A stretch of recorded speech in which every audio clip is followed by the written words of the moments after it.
The only time you really live fully is from 30 to 60. The young are slaves to dreams, the old servants of regrets. Only the middle-aged have all their five senses in the keeping of their wits, meaning life actually has always been not only the representation but also the epitome of suffering, meaninglessness, worthlessness, purposelessness, aimlessness, and also unreasonable, undesirable trouble, chaos, torment, struggle, pain in our lives, either because of natural circumstances and biological situations, but also because of the society's politics, orders, rules, regulations by which we're always surrounded and in the midst of which we basically have to live. Otherwise, we're going to be isolated, rejected, betrayed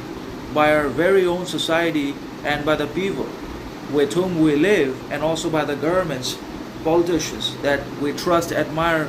support, and voted for in the first place. We may have to live in the jungles if we're not able to live in society, because as Aristotle rightly said, whosoever is delighted in solitude is either a wild beast or a god, and that means no one has ever been able to live in solitude or in loneliness all by himself for extended periods of time without a society, without living, having, and being surrounded by a proper society of variation, differences of culture, color, people, mentality, perception, philosophy, success, and everything else. So because we have a society surrounding us that we can constantly reach out, we can live in solitude. If we were not surrounded, or if we have not been surrounded by a society and a people and a complete architecture, then we would not have been able to live in solitude at all. We have rejected it.